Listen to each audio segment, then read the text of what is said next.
Okay, we're going to show you how to take off the water pump that's had a 4-blade fan fitted to it, which is not its original equipment. And the stage we're at, obviously, before you get to this stage, you remove the bonnet, you loosen these rods off so that your bonnet can come off easy, and also your hose, and you can pull the radiator forward, which then you can allows you a bit of room. Okay, you see that? That's pushed the radiator forward, gives you a bit of access, and you can remove your nut here, holds your fan on. But because this is not the right fan, in normal circumstances, it's got a 2-blade, you'll be able to take the fan off on its own. Because it hasn't got the right fan on here, it's very difficult to take this fan off. So we're taking the whole water pump off, which was leaking anyway. So we're going to take the whole fan off.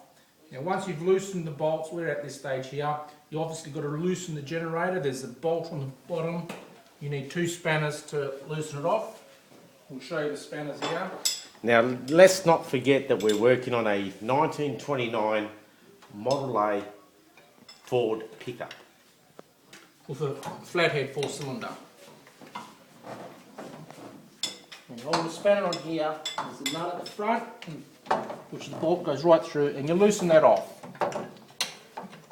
This is to get the fan belt off as well, makes the job so much easier. Once that's loose, your alternator, your joint generator, sorry, that becomes loose. You can take that off.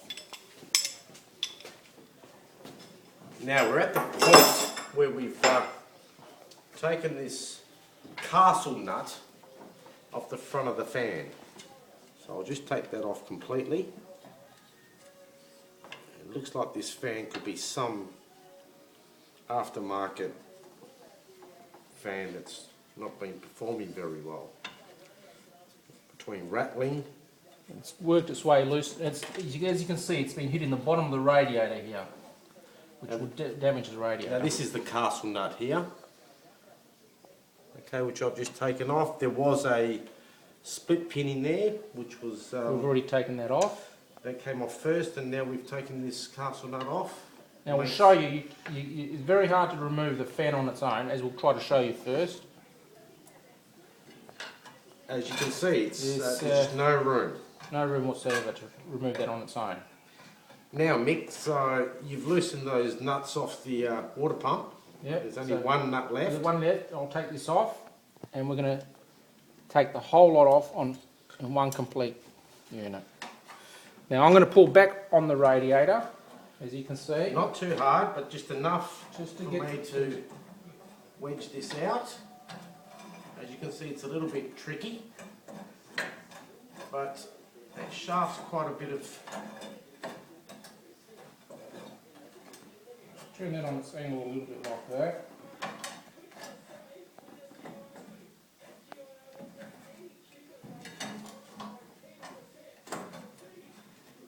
This is what happens with these fans that are not made for this. As you can see, now we've got that off.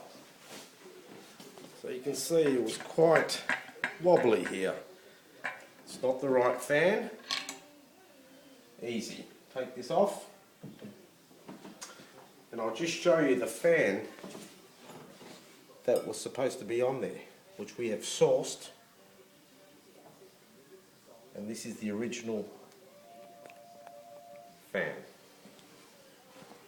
Okay, once you got to this stage here, you clean all the old gasket off the water pump, the face of the cylinder head, and clean all the parts ready